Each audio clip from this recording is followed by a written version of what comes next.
The Dallas Stars are following the same script here in round three as they did in the first two rounds as they drop game one of a series in overtime. Hey, everybody, this is Dane Lewis.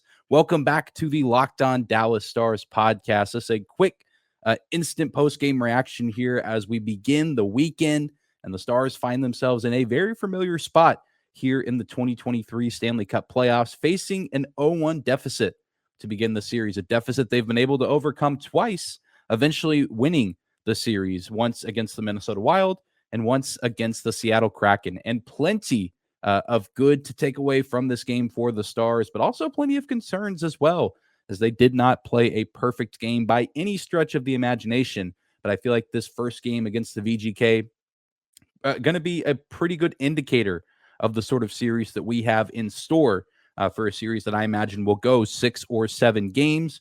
And we can, get the bad stuff out of the way. Obviously, the Stars struggled at times, especially early in the game, with puck possession, and especially getting out of the defensive zone and then getting set up offensively and trying to put some pressure on the Vegas Golden Knights. And it's, hockey's just a funny sport at times, with the way that the first period ended with the Dallas Stars leading 1-0 after kind of a weird turnover play from Vegas that allows Roope, Hintz, and Jason Robertson to connect.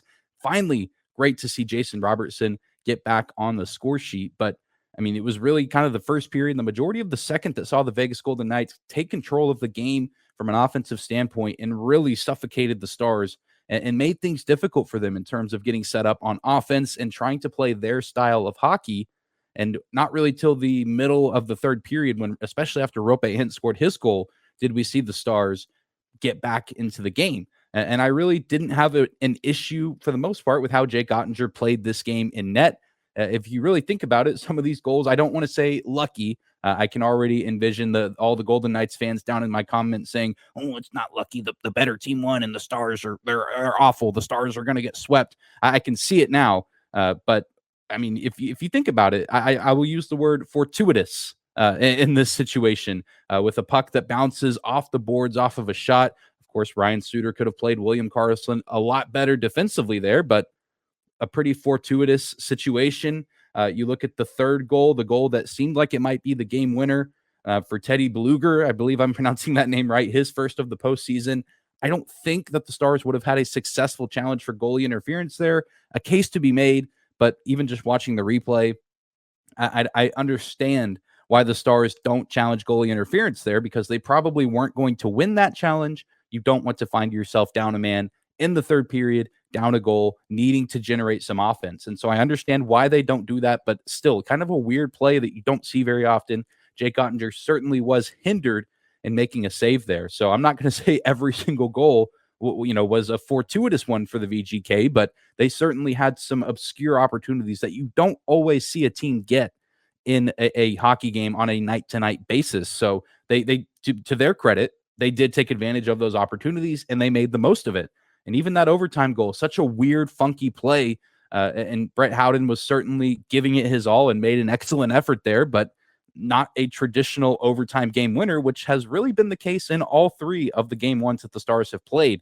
You'll remember again in the series against Minnesota, Dallas honestly dominated the overtime periods, and then a weird turnover puck bounce situation finds Matt Zuccarello wide open in front of the net, and he takes advantage. And then in game one against the Seattle Kraken, a weird play where Yanni Gourde just kind of fires the puck randomly. Not the greatest shot in terms of IQ, or if you're getting graded on the quality of a shot or the location, maybe not the best quality of grade there for Yanni Gourde.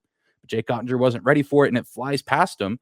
And then here we see in the third overtime that the Stars have been in this postseason, a weird play that finds Jake Ottinger trying to scramble back into his crease, and he ends up carrying the puck across the red line.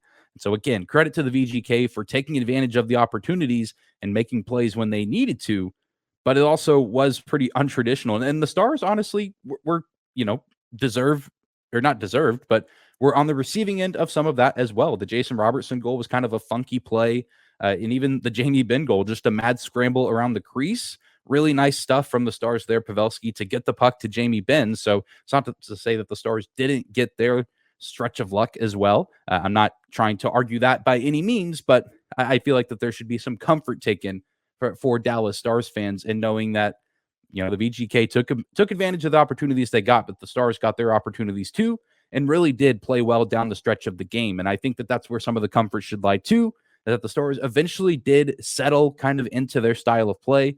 And for the most part, were able to weather the storm against the Golden Knights, which is going to be so important throughout this series, just with the suffocating style of play that they do execute on the ice on a nightly basis. So I think that there is comfort in knowing that. The Stars played great in the third period. I feel like we didn't really get to see enough of overtime to gauge how well they were playing. Didn't really get too many quality looks there. But I for one, am not overly concerned heading into game two, because the Stars have been here before. They've been down 0-1 twice in the postseason, and things have worked out for them in the end. And of course, the best goal scorer on the team in Jason Robertson is hopefully starting to get a little bit of his mojo back with the aforementioned goal that I talked about earlier in this recording. Only his third of the postseason, but it did come 5-on-5. And I mean, it again was a weird play, a turnover, kind of a weird ricochet type play. Roope Hintz fires it on net. Jason Robertson's there. And I mean, if that's what it takes, that's what it takes. So hopefully that gets Jason Robertson going. I think that opens up the Stars a ton offensively if they can get him rolling in this series. Of course, Roope Hintz now with 10 goals in the postseason and picking up 2 assists, pretty much involved in every scoring play. He scored his own goal and then assisted on Robertson and Jamie Benn's goal. So he now is the far and away leader in postseason points for the NHL, passing Connor McDavid and now in the driver's seat again in scoring across the National Hockey League here in the playoffs, which is pretty incredible. He continues to be a bright light for this Dallas Stars team. And again, I have to imagine a pretty easy Conn Smythe frontrunner at this point in the postseason. And so it seemed like a lot of you guys were on the same page as I was on social media, where you're obviously upset about the loss. You're not happy with how the game ended, but ultimately no one, at least that I've seen, is overly discouraged because of what we've seen from this team throughout this playoff run. They tend to respond pretty well after losses, although this Vegas team is a lot stronger in my mind than the Minnesota Wild or the Seattle Kraken, and the Stars don't have the luxury of getting to bounce back game two at home. They'll have to do it as the road team, which is not going to be as easy as looking to bounce back to even the series in your home building. So that certainly is a challenge within itself, but we know that the Stars have yet to lose back-to-back games here in the playoffs. Jake Ottinger, again, could have been better, so that he's going to come out and he's going to be playing to the best of his ability, and he's going to be locked in from the first puck drop in this game. And you need to see a little bit more from this roster early on and not allow the VGK to just pile on all those high-pressure, high-danger scoring opportunities like they were getting in the first period. The Stars, again, fortunate to be up 1-0 at the end of the first period. And then really we're fortunate a few other times that the deficit didn't grow bigger. And a lot of that was due in part to Jake Ottinger. He made some incredible saves, a few 2-on-1, few breakaway opportunities that he was just there to get a blocker or get a glove there just in time to save the puck from going in. And of course, a few other plays as well. The one where the puck nearly crossed the red line, but Thomas Harley is able to get it out. You need more of that, but you also need to look to apply the pressure on your own and make the VGK sit back on their heels a little bit, just like the Stars were doing early in game one because of the Golden Knights' pressure. So I am encouraged for the most part from what I saw from the Stars, especially late in the game. Hopefully we'll get more of that throughout the entirety of game two. And if they can get a split here in the desert, headed home for game three, I think everyone is going to be pleased with that. It's just a matter of playing their game and not letting Vegas overwhelm them with the amount of opportunities. And maybe they'll finally get to execute on a power play. VGK's penalty kill and power play, both not great here in the playoffs. So you'd like to see the Stars take advantage more on special teams if they get those looks. Only got 2 opportunities in game one. Golden Knights also only got 1 opportunity, not a ton of penalties. The referees letting them play a little bit, especially down the stretch. But if the Stars can get that power play going, I think that could open some things up, although the Golden Knights did a pretty good job of shutting down Edmonton offensively, and a big part of what they do offensively is the power play. And so you do, again, have to give credit to the Golden Knights where credit is due. But if you're watching on YouTube, let me know in the comment section down below how you feel after game one, and what are your thoughts as we approach game two on Sunday afternoon. Puck drop set for 2 p.m. Central Time. Should be a fun one. And hopefully when we come back on Sunday night or Monday morning, depending on when the episode comes out, we'll be talking about a Dallas Stars win, and we'll be talking about a series that is tied up at 1 win apiece. But I hope you guys are able to enjoy your weekend as we start this phasing out of the springtime into the summertime.